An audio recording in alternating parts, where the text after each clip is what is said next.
What's up, ladies and gentlemen, boys and girls around the world? I would like to welcome you back to the Real Talk with Zuby podcast. Now, on today's episode, we have got on a politician from the UK. He is the leader of the SDP, the Social Democratic Party, and this is, of course, William Clouston. Welcome to the show. Great to be here, Zuby. Thanks.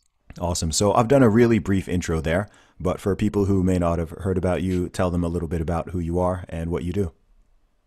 Well, I lead a small but resurgent political party in the UK, the Social Democrats. We are a sort of a centre-left on economics party, but quite traditional on cultural issues.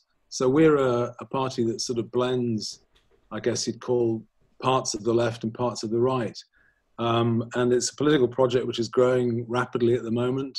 I think people look out onto the political landscape in the UK and they're not very satisfied about what they see. So we're here and we're building and it's going well. Yeah. That's cool. And tell us a little bit about the SDP itself. You said it takes elements of the left and elements of the right. So can you talk about that in a bit more detail? Yeah, I mean, it's a party that has quite a grand history. It was basically a split. It was an offshoot of the Labour Party in the 1980s. And it had a huge impact in the 1980s. The aim was to sort of break the mold of the dominance of the Labour Party and the Conservative Party. And it's interesting, most Anglo countries, there's something cultural going on here, because most Anglo countries have a two-party system. Mm. And I don't think we're very well served by it for lots of reasons. But so the party was set up to try and challenge that. Very, very successful in the 80s. Then it sort of faded away a little bit, 90s and beyond that. But people kept it alive. People kept the party going. And just at this moment in time, there's a sort of resonance, a desire for something different. Mm-hmm. As I say, people look on the political landscape and they see what they see they're not very satisfied with. And so they look to something new and something fresh, I guess. So the SDP is growing because of that partly, but it's a very, I mean, we're very used to the idea of left and right.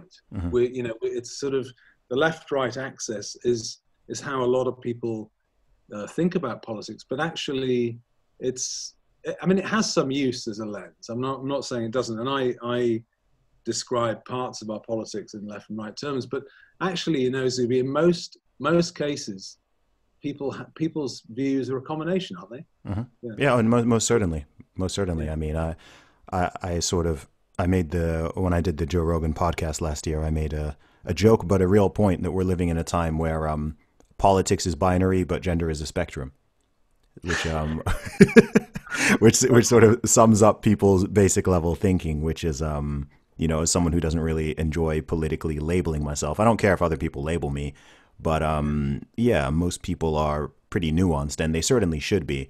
And I think a big problem, whether you're talking about the UK or parts of Europe or the US, is that the sort of binary split creates a lot of groupthink, and it doesn't give people much wiggle room, because most people certainly have a range of views, and you may align down with one side on certain things, but on the other side on other things. And with the way things are going, and even people's rhetoric, from the politicians to just general people, it's like you have to be 100% all the way on one thing or 100% all the way on this. And what I find weird is when you can predict all of people's views based on just knowing one thing. And that, to me, suggests that people aren't really sort of thinking. That's absolutely right. The people, I mean, they're the least interesting people you can meet at parties. Those people where you predict all of the other ideas that they have. And in reality, as I say, most people are not in that situation. Certainly, I'd say probably non-political people particularly are not easily categorized like that. And, and families and structures work on the basis of a bit of this and a bit of that. But the Social Democrats offer, what we're looking at is this sort of sweet spot. And it's just where we are. We're not cynically doing this. It's just where we are politically. But what we're looking at is this sort of sweet spot of solid centre-left economics. So, build some council houses, have good quality public transport and railways and so on, do some industrial policy, but combine that with a sort of traditional approach to life, Hmm. which means respecting the importance of the family as the basic social foundation we have, being a bit more communitarian in the way we do things. I think we've had about 30 years of very, very liberal governance, both from, you've got it from both sides. So you've got liberal economics Hmm. combined with very liberal social attitudes. And people are a little bit sick of that. And what we've lost is the us in the sort of balance of me, me, me. It's about us as well. And again, most people can see that. We're also pro nation state, which for a sort of centre left economics party, people find, people are so reluctant in the West to back their nation. They're Hmm. sort of apologetic about it almost. You don't see this around the world, actually. People are pretty happy to be behind their nation, and of course, a nation unites people. It's where we convene stuff to do things together. So, Mm. yeah, I mean, I think one of the things I'm most confident about is about the offer. Where we are. And I think where we are sits right on top of about half the population in the Yeah. UK. Why do you think it is that Western countries, I mean, we're living in a time where it's it's not cool to be patriotic, Mm. right? It's like you're not supposed to be patriotic. If you're from the UK, if you're from the US, if you're from these countries, you're supposed to engage in guilt. You're not supposed to want to fly the British flag or the St. George's flag. In fact, someone may call you racist for wanting to do so, right? People think that there's this sort of, I don't know, there's this shame, there's this weird mentality that you're not supposed to really be proud of being British, or you're not really supposed to be proud to be an American, etc. And I don't think it's always been like that. I mean, I'm 33. Like I'm not, I'm not super duper old, but it seems like that has sort of shifted even in the last 10 years, where we've now reached this weird place where it's like, oh, actually, no, the UK is terrible. Actually, no, America is terrible. We need to rip this down. We shouldn't be proud of who we are, whether you're, it doesn't matter if you're an immigrant or you're someone who family originates from England or whatever the case. Strange, there's this strange shift in culture, and I've got some ideas around that. But what do you think? Where do you think that stems from? Well, it goes a long, long way back, and actually, you can't just make a society become like that in 5 minutes. Mm. And I think the genealogy of the ideas, actually, I'm not joking, probably in some ways in England go back to Norman conquest, but let's leave that aside. Certainly go back to the division between landowners and the ordinary people Hmm. hundreds of years ago, where the landowner would go off on the grand tour to Italy, come back and show off the art and the stuff they bought and get into foreign cuisine. And everything domestic was a little bit sort of déclassé, a little bit sort of not very good. Mm. So that type of thinking was probably always there from a long way back. But I think it really starts to sort of bubble up late 1900s, late 1800s, and then Bloomsbury Group in the 30s. A lot of intellectuals. I mean, George Orwell talks about this, the lack of patriotism. I think he said that the most intellectuals would prefer to steal from the poor box than to stand for the national anthem. And Mm. that he was talking in the 30s. So it goes back all the way. And then, so these ideas percolate through into the universities and then become the established sort of intellectual view. Mm. And I think that's very important, because when that becomes the established intellectual view, it sort of percolates through the culture. So, out from universities into popular culture, into literature, into Mm. art, and into media. And but it's very destructive, because, if you can't look out for your fellow citizens, I mean, you certainly can't do, moderate socialism. For instance, if you're interested in a welfare state, if you're interested in things like the health service, you've got to have social solidarity. If you don't have that, you won't get the buy-in. Mm. And if you don't get the buy-in, you don't get the sharings. As simple as that. So I'm very concerned about this trend. I think it's I think in the end nothing good will come of it. But it's so that I think on the domestic scale that's where it comes from. And you saw a little bit of it in the Brexit vote, Hmm. where you're pitching a sort of pro-patriotic, pro-domestic type agenda with a very universalist, utopian agenda. Mm. And thankfully we won that battle. That doesn't mean you win the war, because the culture is the most important thing. So what's your take on that? Yeah, absolutely. I think you touched on and went beyond on a lot of things. I mean, I hadn't thought of it. I don't know the history going back into the 1800s on some of this mentality, but from my own perspective, and even with people of my own generation and perhaps even younger, I think a lot of it does stem from the universities, right? A lot of these sort of intellectual ideas, the desire to view everything in the most negative light and to deconstruct everything and to dismantle everything and to want to, the whole idea of critical theory, right? So wanting to criticize everything, right? So absolutely everything. If you're going to Yeah, look back at history, you have to view it through the worst possible lens. If you're going to look at the current systems and the way people are currently, or even just human beings in themselves, it's just a very, very pessimistic worldview. And as someone who's naturally very optimistic and very positive and upbeat, I don't like any of it, right? I don't like it when it's applied to history, applied to politics, applied to individuals, applied to groups, applied to, where there's a lot of talk, or at the moment people are talking a lot about, racial issues and this and that. And it's all from a very, very pessimistic, negative place. And I think it's appealing because there's a degree of truth to it, right? So every country, absolutely, any powerful country, certainly Great Britain, certainly the US, most Western European countries, but most countries in general, even if you look at African nations, Middle Eastern nations, Asian nations, etc., history is ugly, right? yeah, History is full of really, really, really awful stuff that human beings have done to each other.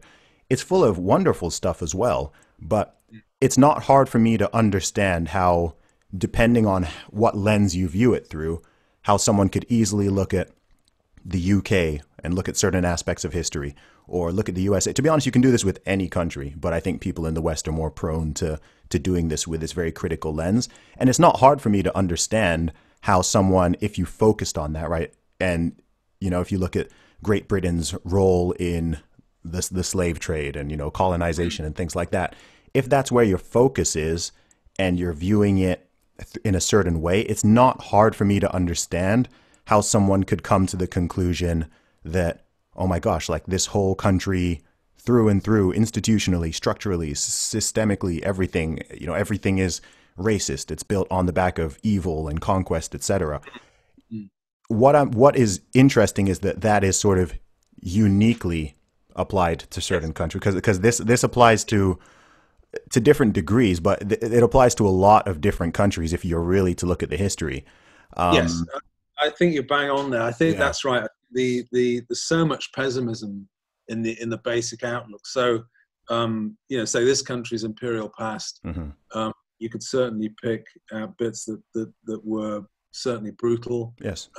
exploitative, no doubt at all. But on the other hand, um, compared to other imperial powers at the time, I mean, I'm interested in Portuguese imperial history, very interesting subject. I mean, it was the first proper sort of global string of pearls, as you like, from Lisbon right over to Nagasaki, Mm. through Macau and Malaya and so on. Very interesting history.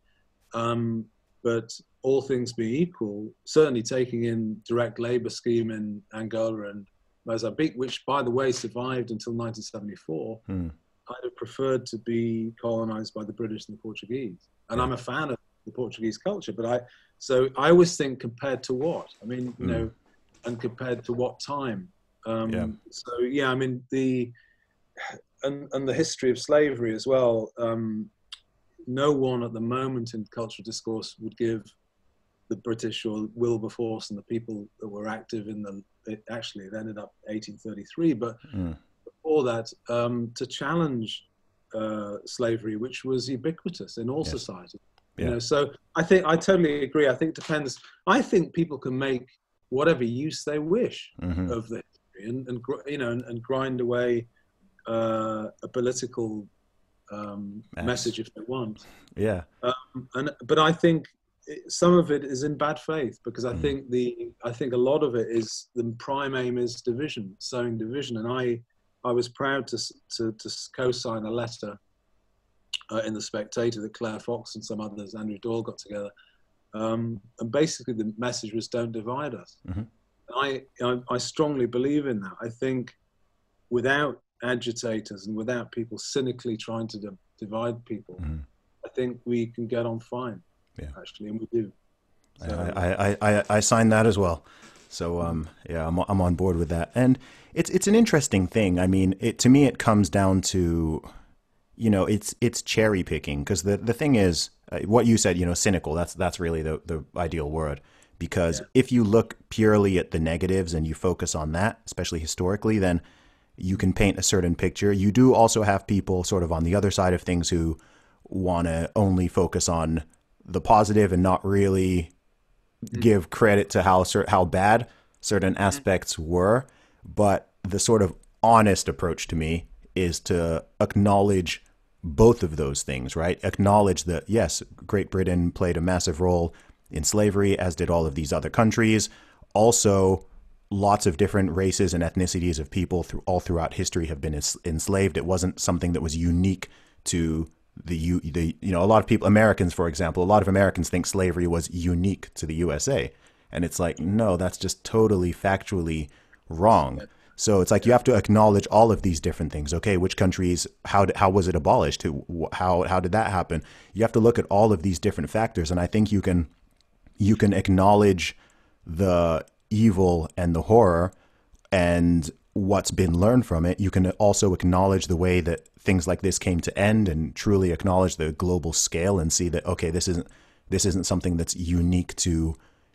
totally unique to a group of people or a nation or whatever. This is just a horrible institution that existed. I actually read a really interesting article the other day, which was written by so my family background is originally from Nigeria, and I'm Igbo, and it was an article written by someone who's one of their ancestors. I don't know if it was maybe their great great grandfather, who was an Igbo slave trader. So he was someone who was selling people in Nigeria to both people within the nation, as well as other countries, as well as European slave traders. And so they themselves were sort of giving their perspective on it. And it's like, look, depending on how far back you go and how wide you cast the net, there are a lot of people who, I don't know, who certainly descend from people who may have been involved in all kinds of horrible stuff.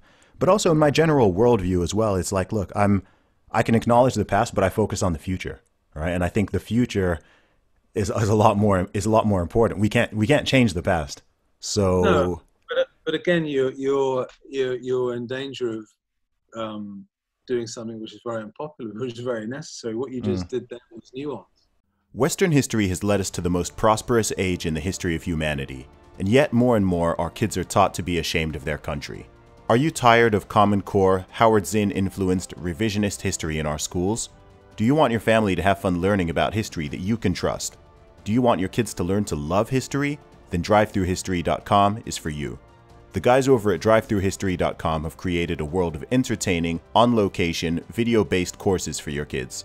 They've got ancient history, American history, biblical history, and world history. Perfect for all of you who find yourself homeschooling for the first time. It's fun, and your kids are going to love it. To learn more, head over to drivetruhistory.com/Zuby, Z-U-B-Y, where they've got streamed courses and old school DVDs, and you can use the code ZUBY, Z-U-B-Y, at checkout for 20% off any order. That's drivetruhistory.com/Zuby. Oh yeah. I mean, people don't do it. No, they don't do it. So I've got a friend who's got a charity which works in Ghana, and I've occasionally, I've gone over and worked there. And on the last trip a couple of years ago, I took the time, I had a couple of days off and went down to Elmina, which is the big slave fort which the Portuguese started down at Gold Coast. And it is horrific. I mean, the scale of it is astonishing. You go to a place like that, and it's to see what was done there, and to see the scale of it. It was the scale of the Atlantic slave trade, which was astonishing. If you look at the numbers, it's just amazing. But of course, if you take actually, my friend his family is married into Ashanti, which is the big group in around Kumasi, the big city there inland.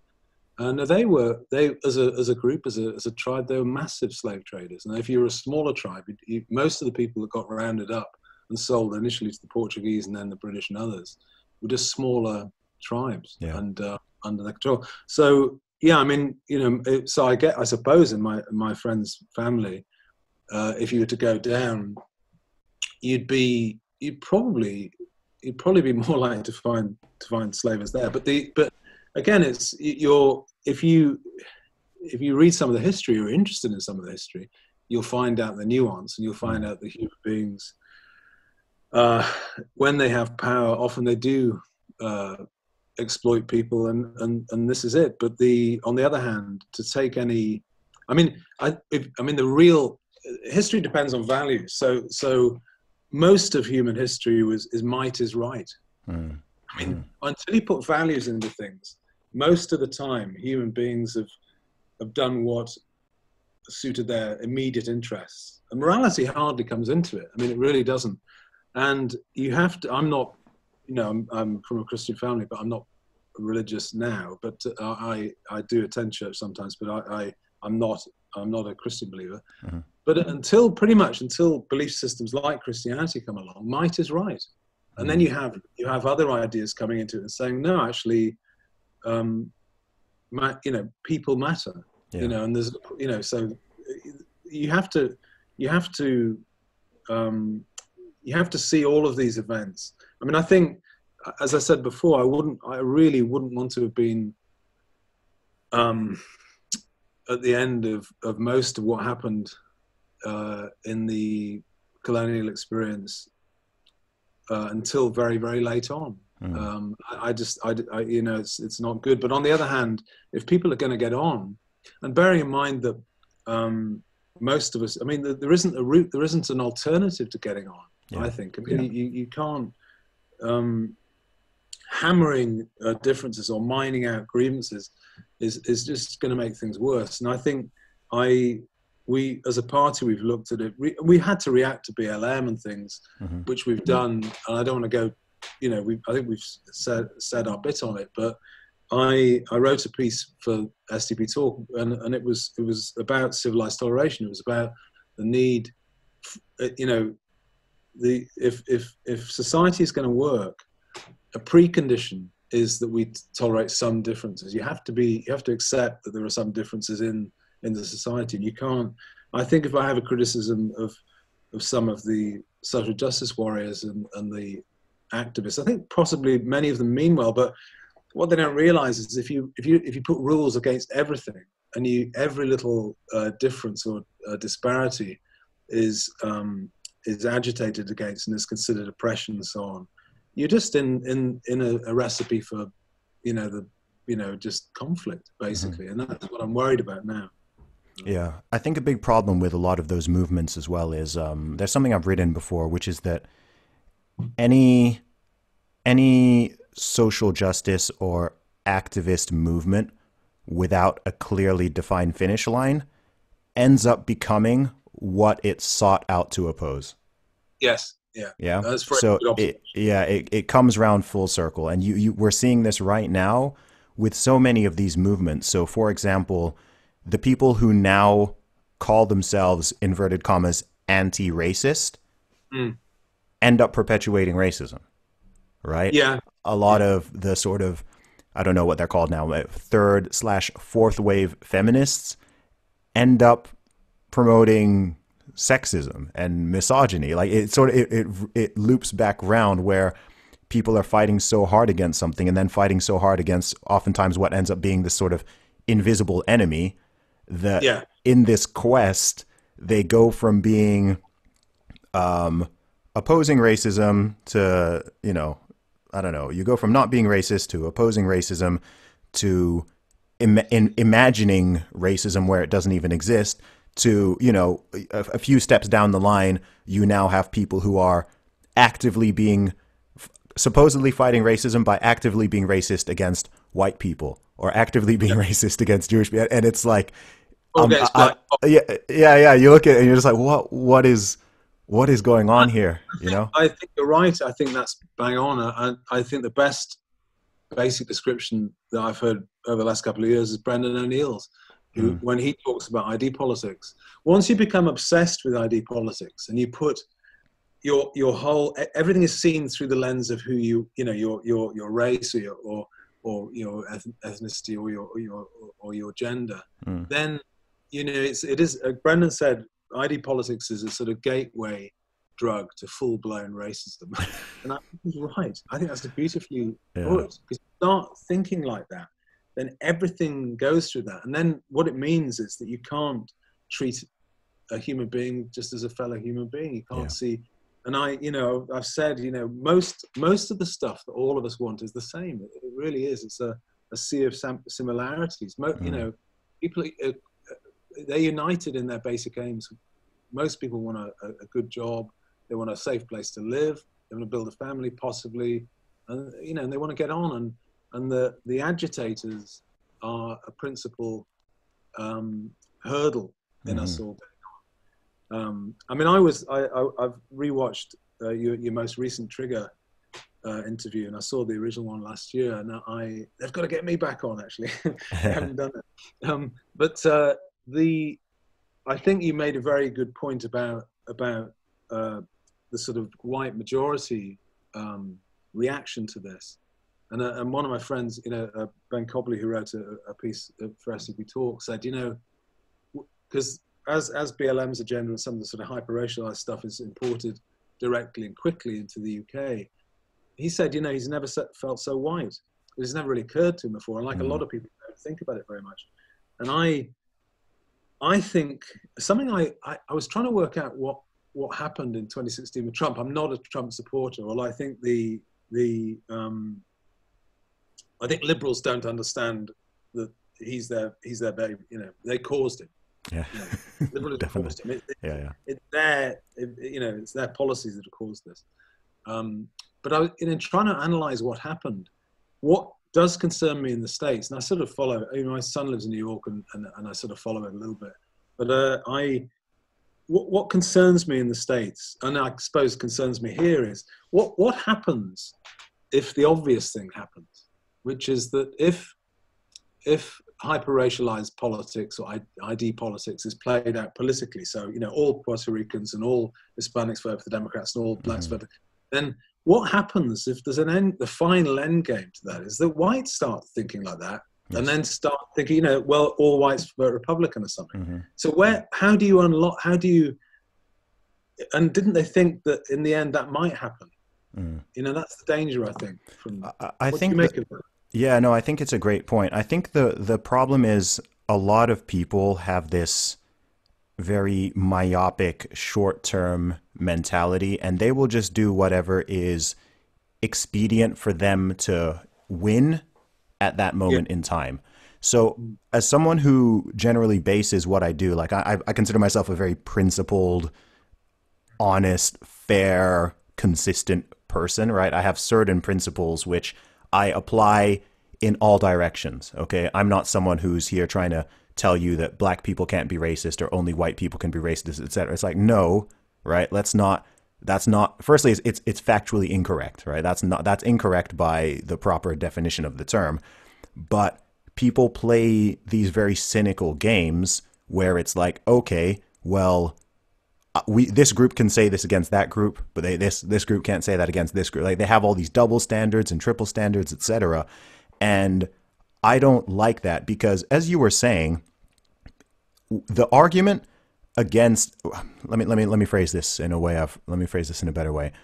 I don't like, I'm not a fan of people bringing weapons and tools to the party that they are not prepared to understand could be used against them.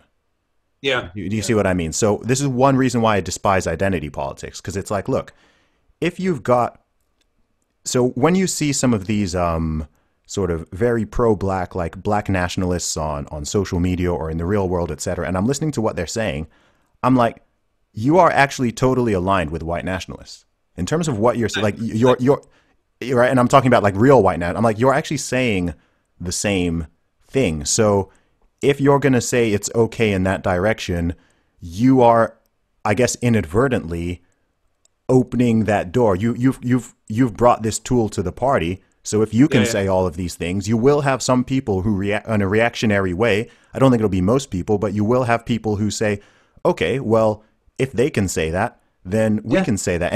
And what's your argument against those people now, right? If you're going to say that, and then they can just go, well, look, they do it. So if they can say Black Lives Matter, why can't we say White Lives Matter, right? yeah. No, If they can it say doesn't. this, why can't we? Yeah, It doesn't seem to occur to them that no. that's the next stage. If you want to go down this road, that's the obvious next stage, and Mm, that might happen. And there are double standards. I mean, you know, it's the way the discourse is used. mm, I think in the UK it's been interesting because we've again, there must have been some sort of cultural preparation for it, for sort of BLM to come over as an idea and be adopted so rapidly, you know. mm, And I've said before, I think it's odd that such a political movement that's made such a large impact quickly has had so little scrutiny of its basic mm.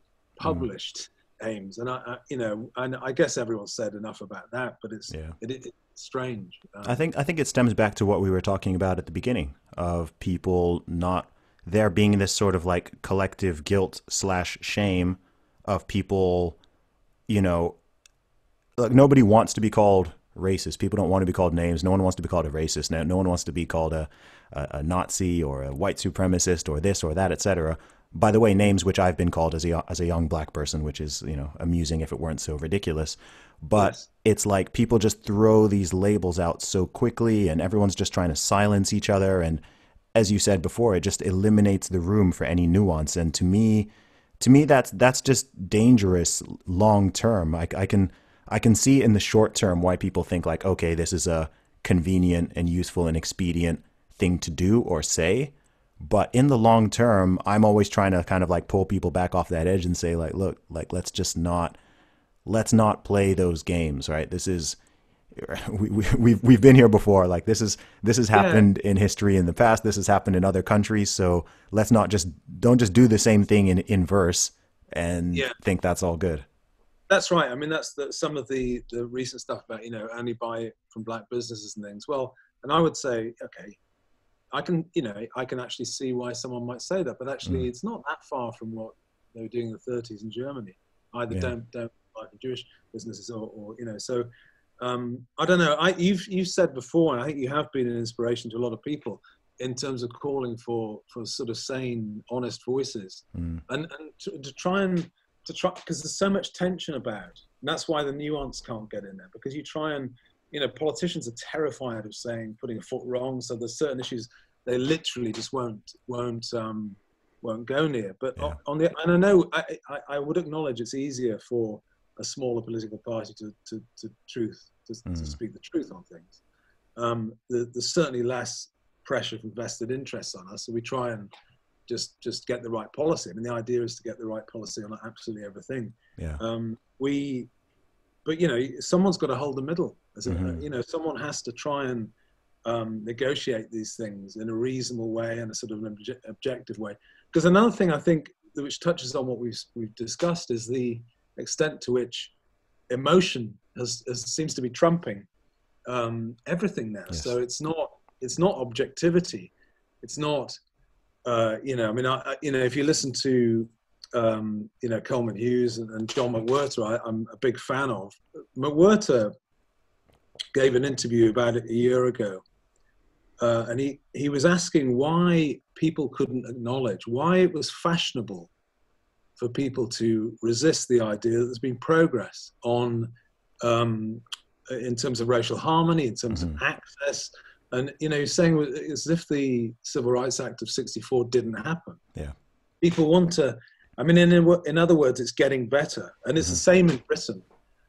Intermarriage attitudes in the British Social Attitudes Survey all show a persistent decline in you know, racist attitudes. So there's demonstrable progress.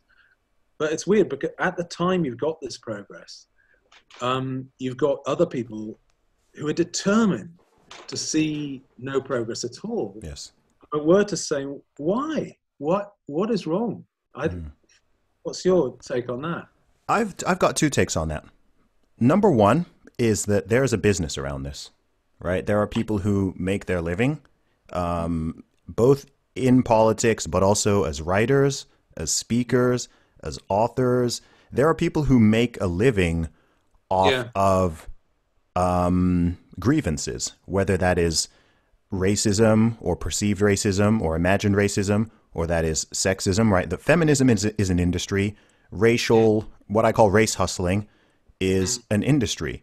It's expedient for certain politicians to use these tactics to shore up votes from different groups and different communities, et cetera. So I think that, and then same in the media as well. Their media is incentivized to talk about some of these things and sow some disharmony and, you know, discord and stuff like that. So I think that's actually a big part of it. I think the incentive structure is kind of messed up to keep it alive. There's a small percentage of people who thrive on it, right? If you actually got rid of, if you 100% got rid of all of these things and people stopped thinking this way and looking at each other this way, then these people are now out of a job. Like, they can no longer hustle their stuff. They can't sell their books. They can't do their speaking gigs. They can't do their coming into companies and lecturing everyone about how racist they are and how sexist they are, et cetera. So I think that's a factor.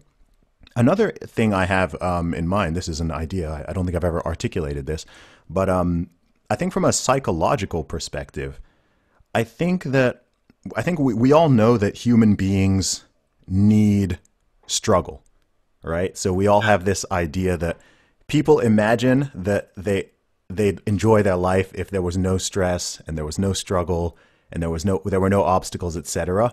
But the truth is that you wouldn't, right? Like, individually and collectively, we always need some sort of fight. So I think if you look in the past, if you look back if you look back centuries, even decades ago, there was always like a real obvious, in the West, there was always a real obvious legitimate social justice issue or cause, right? If you look in the law books, there were times where it's like, okay, it's not, you know, this group is not allowed to do this, that group's not allowed to do that. There wasn't true equality under the law. There wasn't true fairness in terms of the way the vast majority of people viewed each other and treated each other and access and things like that. And if you think of it, right now in 2020, if you live in the UK, if you live in the West, essentially, this is the first time and first place where there's actually true equality under the law. I mean, I would argue that with the legalization of same-sex marriage, I would actually say that was like the final thing that someone could have made a legitimate argument as like, okay, that one is not fair. And if you think of it, a lot of this mad stuff began after that. Right. Yeah. If you think so, I think that's so. I would take from that is that as got, you know, really, really, really significant, important emancipation, which are, by the way, accepted by everyone pretty much. Again, on the data, no one wants to go back. So people are, you know, the great liberalization, 50s, 60s, is in the bag, and then what happens is, because you've got those, people have tried to find out ever smaller bits in the tiny little bit in the pyramid that's left to agitate on, and it becomes absurd. I mean, and they'll make it up if they have to. Yeah. I mean, but again, we're trying to. Part of our political project is trying to sort of hold the middle and trying to represent. See, I think there's a real misalignment between the press. I mean, the press is dreadful. I think the selective reporting and quality reporting, we look at what happens in the New York Times now, it's dreadful. That's become a useless paper. Yeah. And I you know, so I think that's a major problem. but they're not representing the majority. Most people, the mainstream majority, are pretty liberal, pretty tolerant, want to live in a reasonable society, have no trouble getting on with people out in the real world.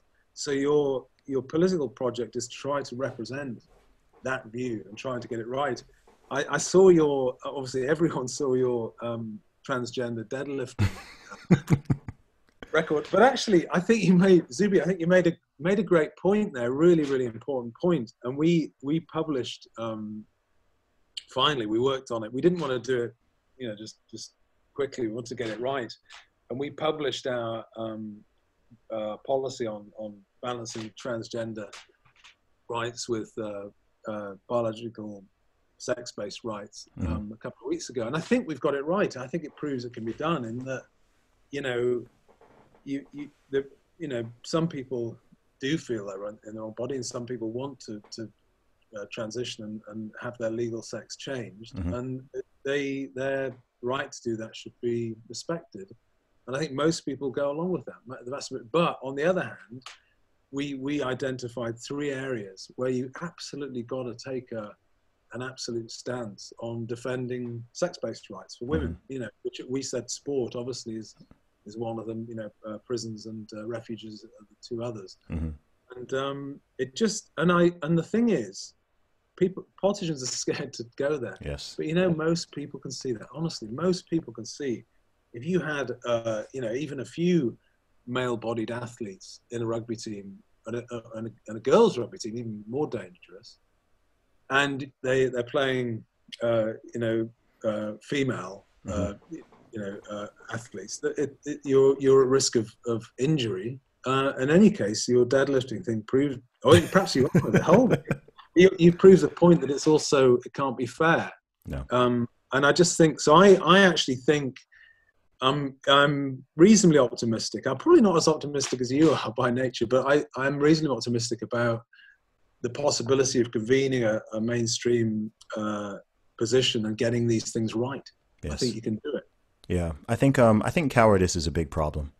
I think there are a lot of things where actually I'm pretty certain that if you went and you actually polled people, just you went around the UK and you just polled like normal people, something like what you just said there, I think you'd get 80% plus, probably 90% plus people in agreement, including transgender people, by the way, because funnily enough, a lot of so-called trans rights activists themselves are not even trans, right? They're just people who see this as their sort of chance to, they missed the I think there's a lot of people who missed the civil rights era and they're a bit mad about that.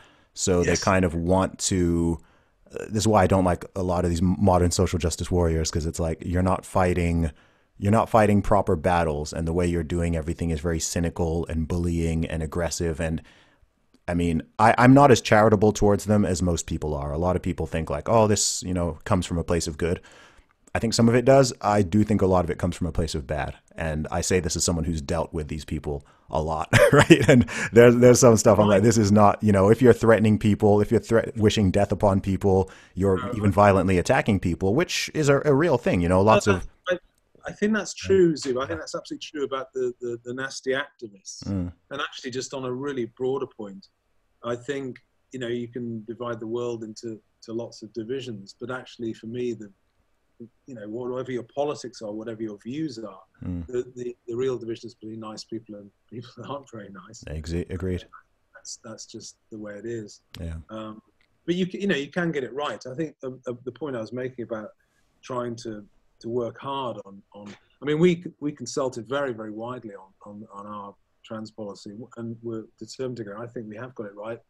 And as you say, we consulted a lot of trans people who it turned out weren't particularly militant. No, most people just wanted to get on. Life. Yeah, get on, and actually, all this stuff isn't very helpful to them. It makes things worse. Yeah, for that. Absolutely. So yeah, I mean, yeah. Especially because, look, let's be real. Trans people are extremely rare. So most people don't know anyone who's trans. So a lot of people, all they're seeing is the crazy stuff, right? They just see the crazy activists, and they probably, you'd be forgiven for them. You'd forgive. you'd be forgiven. Oh gosh, what's the phrase I'm trying to use? I can't get my words out. They could be forgiven for jumping to certain conclusions and assumptions Yeah. of just thinking like, oh my gosh, like these people are crazy. Like what's going on here? And I know, I mean, after I did that deadlift video, this isn't something I've spoken about, but with, I'd say 80%, 80 to 90% of the messages I received from trans people were positive and they thought it was funny, Yeah. right? The people who got offended were people, sort of wanting to fake offense on their behalf, right? It wasn't people who were part of this, group or who even identify that way or whatever. And they didn't even know why they were angry because by their own rules, right? Anyone who said something angry about me, I just said, hey, but I'm a woman. I identified as a woman. And then they get lost because either they have to accept. Yeah. No, but you think you just made a really important point about Yeah. fairness in sport, and everyone can see that. And if you're not gonna defend women's spaces on Olympic podiums, you're not going to defend them anywhere. And it's like, and when you, particularly when you speak to young people at universities now, because if we occasionally go and speak and we haven't been banned yet, so maybe one day we will. But we go and speak, and they usually on trans, they'll forget about all the points of common basic tolerance and agreement, and they'll hone in straight onto, if you don't define it in exactly the way I do it, then it's a rights violation, and you denied someone's humanity or the rest of it. So they'll forget about trying to find out what we agree on. They'll hone into the most difficult part of the debate and do that. But anyway, so no, I enjoyed what you did, and I thought it was interesting, and it brought it to public attention. Yeah, thank you. Yeah, the thing is, the truth is, I think there are a couple things that are generally true. I think people don't really like being told or certainly forced in terms of what they must do and what they must say. So when you have, again, that's where I think these movements go too far. So when you're trying to force, whether you're trying to force someone to take the knee for Black Lives Matter, or you're trying to force someone to totally accept that there's no difference between a trans woman and a biological woman, or you're trying to force people, we already know that that's not the way to do things, right? I'm a Christian, but I'm not going to go and beat someone over the head with my Bible and admonish them in the street until they repent and turn to Jesus Christ. Because it's like, that's just not what you do. And in fact, people are naturally defensive and reactionary. So if that is your approach, you're more likely to breed contempt and resentment and hostility rather than, look, when it comes to stuff like the trans issue, I think the general position is most people don't care. No, I think that's the general, like, most people just want to, like you said. Yeah, go ahead. It's part of, we're a very tolerant society. Yes. And I think most people have no problems, and actually just adds to the sort of color of the nation. I mean, I say I don't go to church often, but one of the churches that I go to occasionally up here is an Anglican church, and I'm pretty sure, actually now I'm sort of 99% sure that the priest is a trans woman, but it's part, actually in that case, you usually got a Jack Russell yapping at the back and babies crying, and it's just part of what that type of Anglicanism is, and it's quite nice, and I don't think anyone has any problem with it. I think that's the tragedy of all this. I think most people have no problem getting on with things until the agitators come in, and then they spoil everything by putting. I'm worried about the effect of the last sort of 3 months of putting things back years, and I don't know about that, but we'll see. What's your sort of vision for the UK? Where would you like to see things go? I think we haven't talked about economics, so I wouldn't mind talking about that. I think really we're a pro-nation state. We're a Eurosceptic party. About 5 million people on the left voted for Brexit. We never got much, apart from Claire Fox and one or two other people. Brexit was portrayed constantly as being a sort of xenophobic ultra nationalist move. It wasn't actually. A lot of people, the left of centre case for Brexit is very strong. You want a state that can look after its own citizens. You want a state that can make its own social and economic bargains that aren't made, decisions that aren't made by people behind closed doors, but are made by elected politicians and in the national interest. So we'd have our vision is a more domestically focused arrangement where you might have you might, for instance, run your own trains. You might even build your own trains. Mm-hmm. You might have some friction on the border in trade.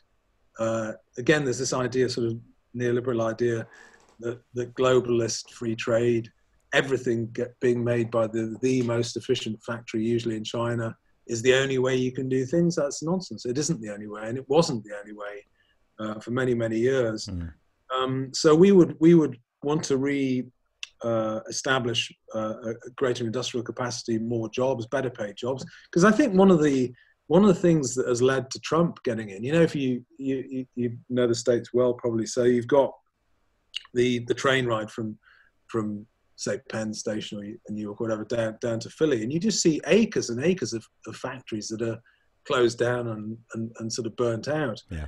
And I think the terrible mistake that the Liberals have made is that they think that gutting your own industry comprehensively, gutting your own industrial capacity in exchange for cheap stuff at Walmart is the bargain that everyone wanted. No, it isn't. It isn't the bargain that everyone wanted. And if you do that for 30 years, you get Trump. You get a reaction, and you can't blame people from saying, well, that is my reaction to it. So that's one side of it. And the other really, really important side for SDP policy is the family, actually. Very few people will speak up for the family. But it is absolutely the foundation stone. It's the foundation of society. Yeah. And if you're so neglectful for the things that families need, in terms of housing particularly, but also just support in the tax system for the family and married family, virtually non-existent. Yes. And, again, people are just not honest about it. The data, all the data's there. Lads need dads. And the sad thing is that every time you try and bring it up, you're shot down for saying what is a basic truth in which all the evidence supports. And so we look at very, very seriously at family-based policy. Again, these things can't be done overnight, but there needs to be an adjustment. There needs to be a serious adjustment to looking at what supports family life and what doesn't. And by the way, that's both policies on stuff like housing and childcare and tax system and so on. It's also culture, because I think what's been sad is that the voices speaking up for family life have pretty much silenced, and the media, again, I'm slagging off the media a bit. No, go ahead. The media won't talk. They won't, and mainstream media won't talk about the link to events, that's linked to the family. So, on crime or something, you can hear literally hours of debate about crime, and fatherhood is never mentioned. And I think it's a mistake. And I think most of the public know it's a mistake. But again, it's one of these situations. It sort of explains what we're doing as a project, because what we know is true. No one's speaking about it. None of the establishment parties are prepared to speak on it, but we are. So if you have the guts to bat for it, you do assemble people saying, thank the Lord, someone's actually saying this, and that's what we're doing. So yeah, I mean, I suppose that's a summary of what we're trying to do. Yeah, no, that sounds really positive. I'm very, very pro family. I think father absence and broken families, I'll put it simply, I think that is the biggest problem in the modern West, period. I think that is the root of so many of the other problems that follow downstream, whether people are looking at violent crime or they're looking at economic issues, poverty, etc. I think the amount of it that stems from, households without fathers, whole generations, groups, communities of people, whether you're looking at, young men stabbing each other in London or Birmingham, or young men shooting each other in the U.S. in Chicago or Baltimore or New York. Like, if you look, the pattern's so obvious. It's such an obvious pattern, and we've got the statistics about this. And like you said, it just seems in a lot of places no one wants to address this head on. I mean, I think it's very difficult because, like you said, it's not purely political, right? It's a cultural, it's a social, cultural, social fabric issue. So yeah, I think from a political perspective, there are certain ideas and policies and things that could potentially be done to make it better and to help that. But changing culture is a tricky thing, and it happens very, very slowly. So just like now, we're sort of bearing the brunt of some of these experiments that maybe were run in the 60s and the 70s and the 80s, we're now sort of seeing the result. Just like that happened, I think, to sort of reverse that ship and to turn it around, and to, if you look at the rates of children, being born to unmarried parents or growing up in single parent families, across every demographic, just going up and up and up and up. And it's like, man, we need to flatten that curve, and then we need to and then we need to bring that down somehow. And that's something that personally alarms me. I don't have children yet, but like, if I look towards the future, I think, man, that really needs to change. And it can. I think, I mean, I am optimistic. People say, you can't do this and you can't do that. I don't agree at all. I think Okay. most of these social trends, and they can be cyclical as well, but I'm not a libertarian. I think government action and good policy can make a difference, and it does. I Mm. mean, it does make a difference where they get it right. And again, we're quite sort of pro-statey. Hmm. I think the right policies at national level can do a lot of very important things very quite quickly Yeah. and at scale. And I think so. I agree with you. I don't think these things can be done overnight, but Mm. they are important, and I want people to talk about them. I think that's the most important thing Yeah. to be able to just raise it and without being shouted down. And again, I think a big part of our project in the Social Democrats is to try and, I mean, you look at the poor voter, if you look at it from the poor voter's point of view, and they go to the voting booth and they've got the Tories, which is a Liberal Party, and you've got the Liberals, which is quite an extreme Liberal Party, and you've Mm. got Labour, who are all over the place really, but another sort of species of liberalism with a bit of state action thrown in there. Mm. And if you have a communitarian traditionalist view of life, but you want a strong state as well to look after you, I just think the choice is wrong. It's a rotten choice, and people who have a traditional view on something like the family don't have anything to vote for. Yeah. And I think part of the project is to say, well, we can do better than that. It's going to take time. We're not stupid. It's Mm. going to take time to build it, but we're going in the right direction, and membership's growing rapidly. If you look every single year, it grows, but it's there. And I think, yeah, as I say, part of the project is to give something far better to vote for. Mm. And if we achieve that, then we'll achieve something. Yeah, no, it's a very interesting project. I did have a question regarding the so of course I'm much more libertarian than you are in general, but as an example of how the state could get involved to let's say heal and improve and fix the family, make families great again, is there a country or perhaps a political party that you see somewhere in the world who you have seen do that effectively? And if so, how have they done it? Yeah, well, look at falling birth rates in the West. Mm-hmm. So look at the total fertility rate in the West, which in many countries is sort of down to 1.5, 1.4. So your population is tumbling. Yeah. And the reaction of many Western countries to that is to say, well, it doesn't really matter. We'll just have high immigration, and we'll solve the problem that way. But one of the reasons, and apart from, there are many reasons why the TFR has gone down, but one of the reasons is that you've had governments over about 30 or 40 years that have been actually neglectful of creating the conditions where couples can do the normal thing that they want to do and they used to do, which is meet in their 20s, possibly decide to get married, find a flat and then a house, and then try and raise a family. Now, Yeah. as you know, and I say in a lot of interviews I do, if you're in the Southeast, and I know you speak from the South Coast, but London's pretty much the epicenter of this, but the Southeast is, in general, is pretty tight.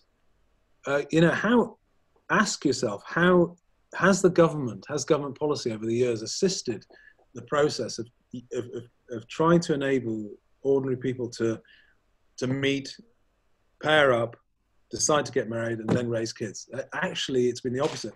It's either from the Tories, it's been neglectful pretty much, and New Labour, for the whole of the period they were in, didn't succeed in building at a greater rate than the previous government. So, if you don't care about providing housing at a reasonable price to enable people to get married, they don't get married. No.